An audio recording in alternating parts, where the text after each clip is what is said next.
បាញ់កប់ចឹងណាស្រួលដូចខ្ញុំចឹងក៏ធ្វើបានណាស្រីចង់ធ្វើត្រង់មាន់អីអត់ទៅមានកម្លាំងវាយដៃគោលបាញ់គ្រាប់កប់ដូចខ្ញុំទៅលឿនគម្រោងធ្វើត្រង់ដាក់កូនមាន់តាំងមាន់នៅក្នុងពងដល់ពេលឥឡូវគ្នាញាស់ឡើងប៉ុណ្ណាណីហើយអត់ទាន់បានត្រង់ទៀតកូនមាន់វិញប្រហែលជាខូចចិត្តនឹងម្ចាស់មិនស្ទើរទេឈើវិញឡើងចង់មេស៊ីទិញពុកតាំងពីមួយខែមុននោះបើសិនជាមុនចេះស្ដាប់ភាសាមនុស្សអីចង់ប្រាប់ថាម្ចាស់ក៏ចង់ធ្វើឲ្យដែរប៉ុន្តែរវល់ខ្លាំងពេកឆ្លៀតពេលអត់បានចឹងហើយចេះតែជាពេលរហូតទៅ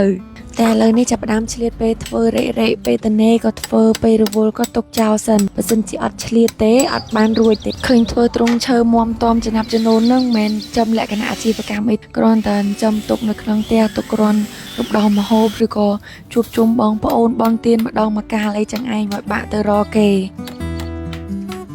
បើអ្នកធ្វើនេះវិញកម្ពុជាថ្ងៃ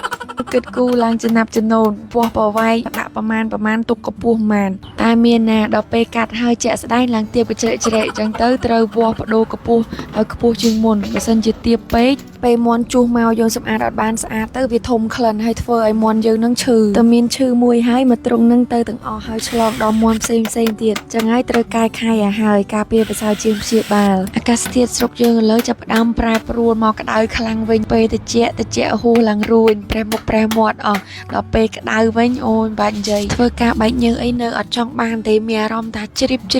ហើយស្អុះស្អាប់ពេញទៅនឹងវាស់ប្រវាយរៀបចំវិសភ្ជាប់ហើយអស់ហើយមកព្រឹកនេះរួចបានក្រងមួយអត់ទាន់បន្តទៀតដោយសារតែដោះម៉ោងទៅសាលាចឹងហើយត្រូវងូតទឹកទៅសាលាសិនធ្វើការបែកញើសច្រើនត្រូវតែកក់សម្អាតសក់បើមិនជាអត់កក់ទេស្អួយក្លិនញើសដល់សិស្សហ្នឹងពិបាកសិស្សល្អទៀតហើយគ្រប់ពេលដែលខ្ញុំកក់សក់គឺខ្ញុំតែងតែប្រើជាមួយនឹងសាប៊ូក្លិនសម្រាប់ការពារសក់ជ្រូកផ្សំឡើងពីសារធាតុបំប៉នវីតាមីន E និង B5 ដែលជួយឲ្យសក់យើងក្រាស់រឹងមាំហើយមានសុខភាពល្អកក់ឲ្យបន្ទន់ជាមួយនឹងក្រែមបន្ទន់សក់ទៀតកាន់តែធ្វើឲ្យសក់យើងភ្លឺរលោងទន់ដូចទៅសៃសូត្រចឹងសាប៊ូក្លិនជាផលិតផលរបស់កូនខ្មែរយើងដែលមានរូបមន្តមកពីប្រទេសកូរ៉េបងប្អូនអាចរកទិញបាននៅគ្រប់ទីកន្លែងហ្មងថ្ងៃទី2បានចាប់ផ្ដើមធ្វើបន្តទៀតដល់ថ្ងៃនេះត្រូវកាត់អស័យធ្វើរៀនខាងក្រោមពេលរៀបចំឲ្យអស់ហើយបាននឹកឃើញថាបើបាយដេកគោលយូរស៊ីពេលចឹងហើយទៅរកជាងឡានឲ្យគាត់ធ្វើធុងខ្យល់សម្រាប់បាញ់គ្រាប់កឹបឲ្យ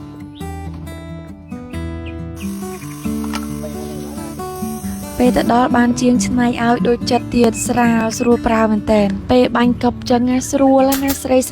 ដូចខ្ញុំចឹងក៏ធ្វើបានដែរបងប្អូនស្រីចង់ធ្វើត្រង់មាន់អីអត់ទៅមានកម្លាំងវាយដៃគោលបាញ់គ្រាប់កប់ដូចខ្ញុំទៅលឿនប៉ុន្តែក៏ត្រូវប្រយ័ត្នដែរតែអត់ស្រួលហ្នឹងធ្លុះជើងក្រោមហ្មង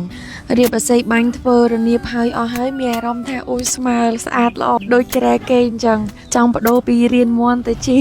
ក្រែសម្រាប់គេងលេងវិញដោយសារមាំណាបងប្អូនឃើញចឹងមែនប៉ុន្តែពេលឡើងទៅអត់មានត្រួតអីទេហើយឡើងរឹងឆ្កើតអត់មានអង្គិអង្គើទៀតនេះបើសិនជាមានកូនតូចវិញដាក់កម្រាលពូកឲ្យក្រាស់ហើយធ្វើកន្លែងបិទខាងទៅបានកន្លែងកូនគេងលេងល្មមតែចេះដល់អីនេះរៀនមាន់ខ្ញុំឯង